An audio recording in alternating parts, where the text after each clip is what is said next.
Olá, aluno! Olá, aluna! Sou a professora Estela e voltamos com mais uma aula de português. Hoje vamos finalizar o assunto substantivo, certo? Nós já falamos sobre a classificação dos substantivos, já falamos sobre a flexão do número, do gênero e hoje vamos tratar a flexão do grau, certo? Então me acompanhe aí. Vamos relembrar tudo que vimos até agora? Então vamos lá. Substantivo é a palavra que nomeia tudo, certo? A gente viu isso lá na nossa saga dos substantivos, né? Então, a gente viu lá no módulo 5. Os substantivos são classificados em comum, próprio, simples, composto, concreto, abstrato, primitivo, derivado e coletivo. O substantivo, ele se flexiona em gênero, número e grau. Quanto à flexão do gênero, o substantivo pode ser biforme ou uniforme. Quando a gente está falando de gênero, aqui a gente está falando de masculino e feminino, tá, pessoal? Então, o substantivo biforme é aquele que apresenta duas formas diferentes para cada gênero. Por exemplo, homem, mulher, mãe, pai, né?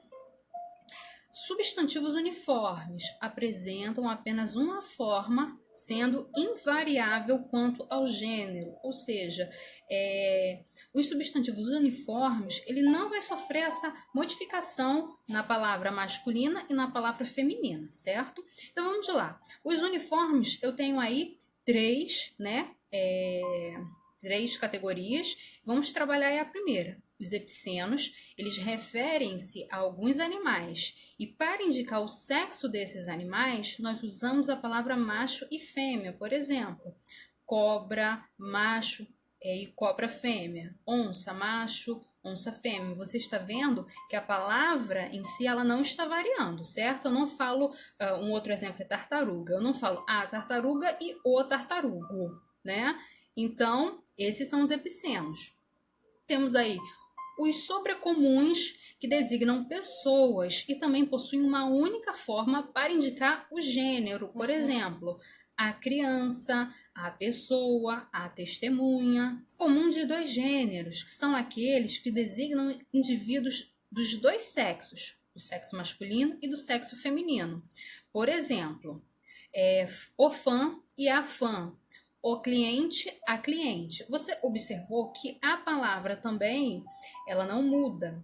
O diferencial dessa daí é que ele vai ser precedido por um artigo, né, que vai indicar se é homem ou se é mulher, certo? E quanto ao número, nós vimos que o substantivo ele pode ser singular e plural e existem regras aí sobre substantivos simples e os substantivos compostos. Vamos aí algumas regrinhas, né? Só relembrando.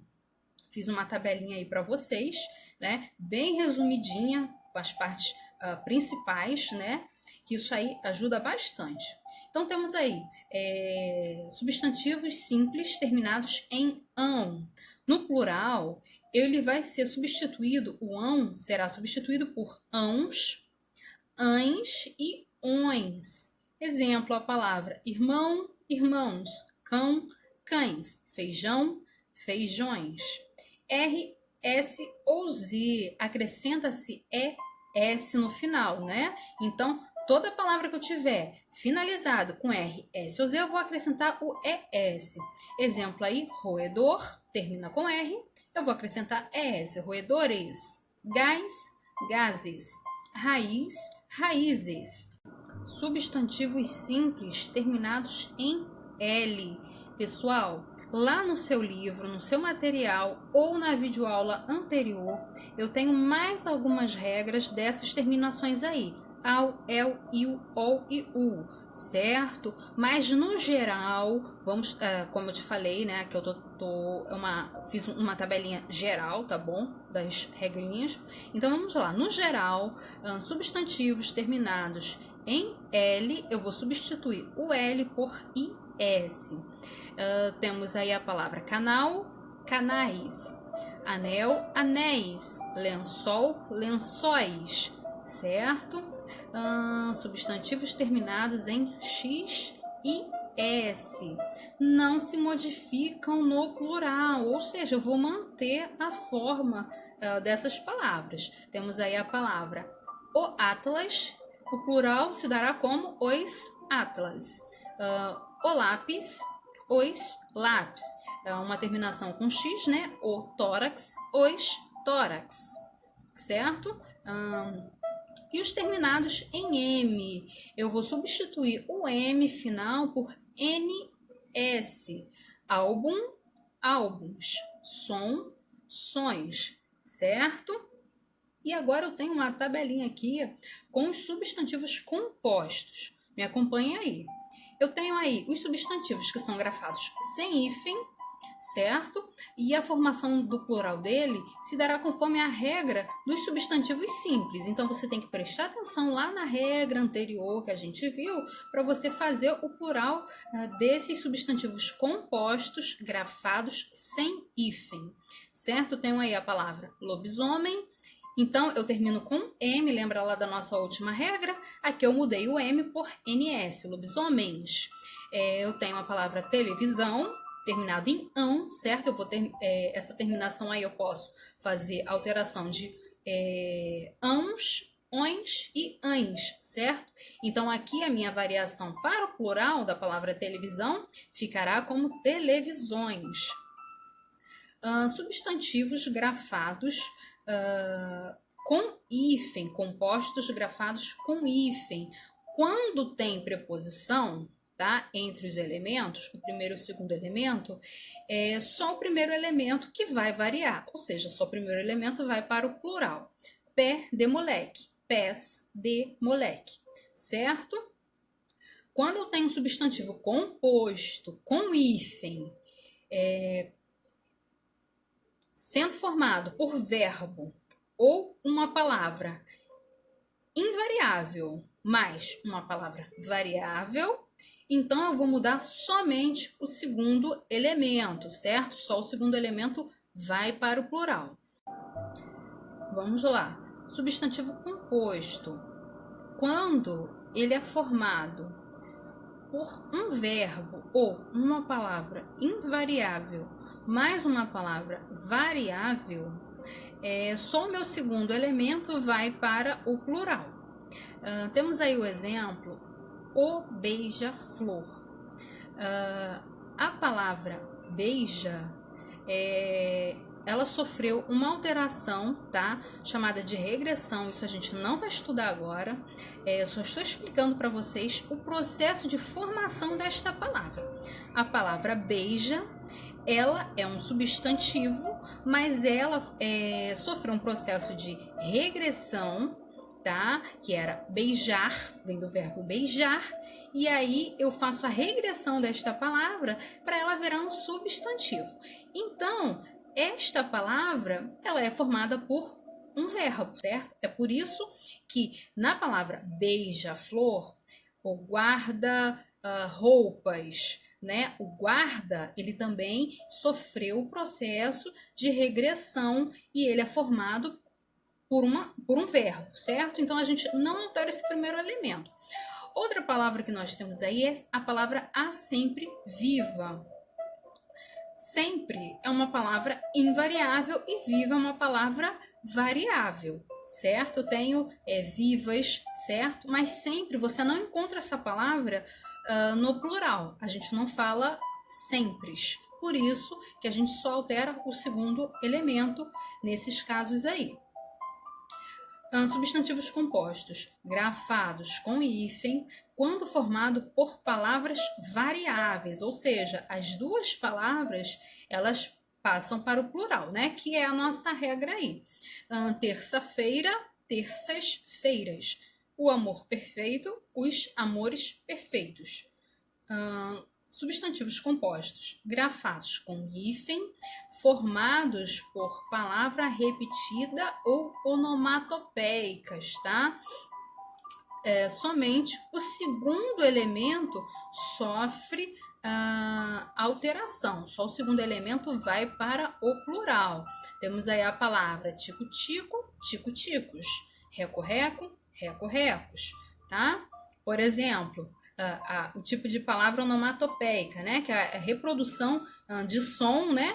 Que a gente ouve da natureza, ruídos, e a gente transforma isso graficamente, né? A gente transforma esses sons, né, da natureza, ruídos, enfim, em palavras. Por exemplo, a gente tem aí que a gente fala pro bebezinho, né? Olha, bebê, é o bibi, né? Então a gente vai falar o plural de bibi, eu vou falar bibis, certo? Né? Que seria o carro, tá? Um exemplo aí. Isso aí a gente vai estudar mais à frente, tá? Em figuras de linguagem. Substantivos compostos, grafados com hífen, quando já estiverem no plural, ele não vai sofrer alteração. Então, tenho aí o conta-gotas. A única parte que sofreu alteração, se você observar, foi o artigo que o precede, que vem antes dele. Os conta-gotas. Certo, pessoal? Então, para a gente fechar esse assunto dos substantivos, hoje a gente vai falar sobre a flexão do grau do substantivo, certo? Então, vamos lá. Flexão do grau pode ser aumentativo ou diminutivo.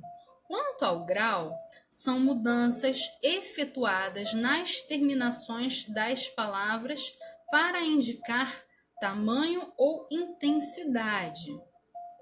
Eu tenho aí, número 1, palavras que são formadas com auxílio de terminações especiais, isto é, dos sufixos aumentativo e diminutivo. Ou seja, o que é um sufixo? A gente aprendeu na aula anterior sobre a estrutura da palavra. Sufixo é aquela palavrinha que ela vem após o meu radical, que é a parte principal da palavra, e esta palavra que vem depois, se for no aumentativo, a gente vai, você, pela terminação dela, você vai saber que está falando aumentada da situação. E se você tiver no diminutivo, a gente estará falando de forma pequena ali no contexto, né? Então vamos lá, você vai entender já já isso à frente.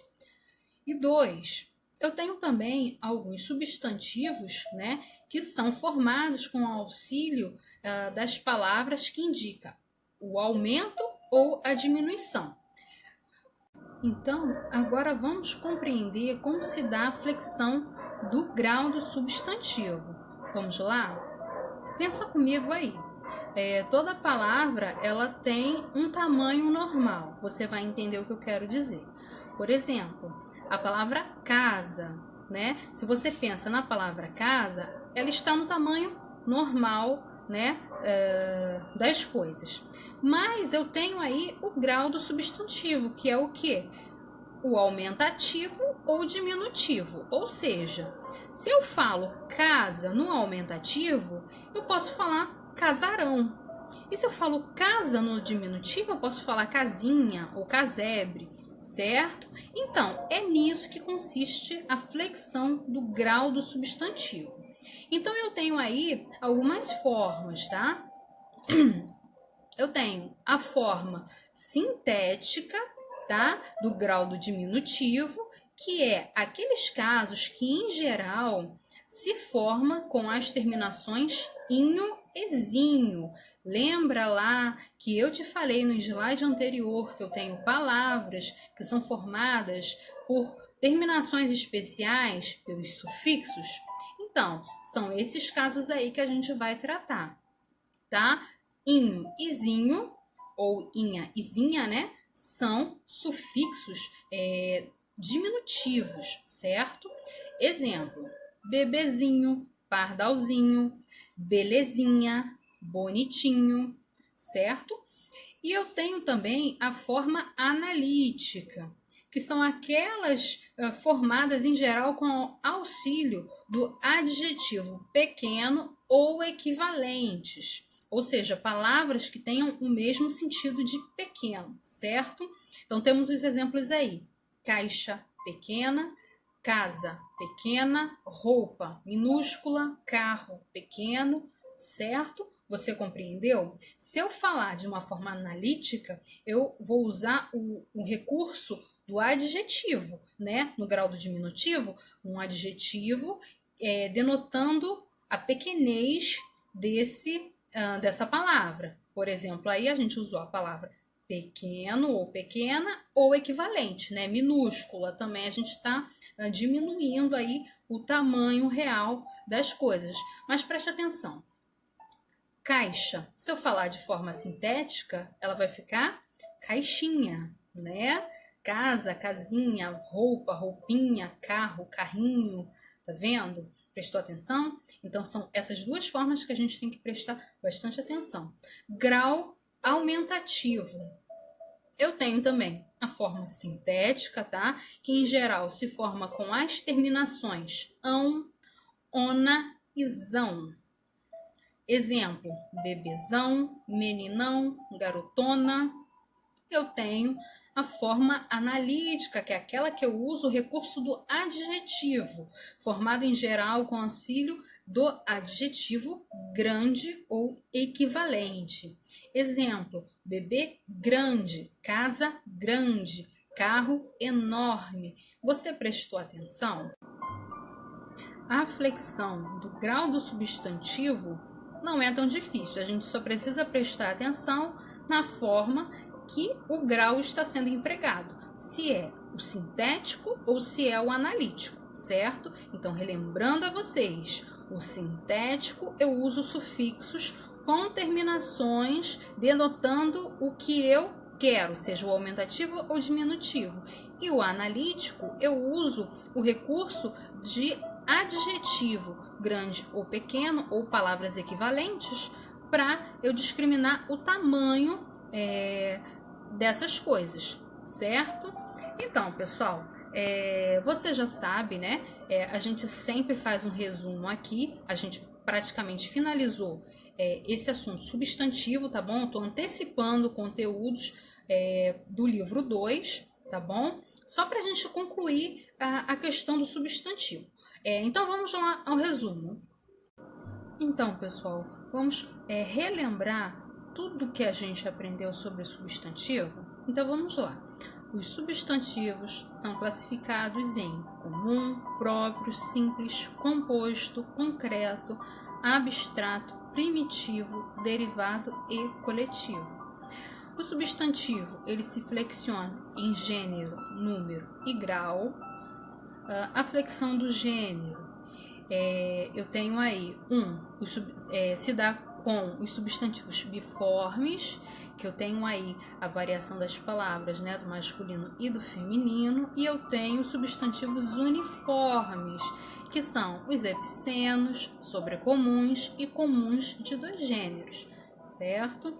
Quanto ao número, o substantivo ele pode ser singular ou plural, né? De acordo com aquelas regrinhas que a gente reviu lá no início dessa aula. E quanto ao grau, nós aprendemos o que hoje? Que ele pode ser aumentativo ou diminutivo, né? Trabalhando aí com as duas formas, analítica ou sintética. A forma sintética é aquela que eu uso o sufixo, né, para dar o aumentativo ou o diminutivo da palavra. E o analítico é aquele que eu uso o auxílio do adjetivo grande ou pequeno ou palavras similares, certo? Sem dificuldade nenhuma esse assunto, né? Facinho. Então, pessoal, encerramos o nosso assunto sobre o substantivo, tá bom? Você já sabe. Se ficar com alguma dúvida, você pode me chamar no zap que a gente tira, né, essa questão das dúvidas, tá bom? Fiquem com Deus, até a próxima. Tchau, tchau!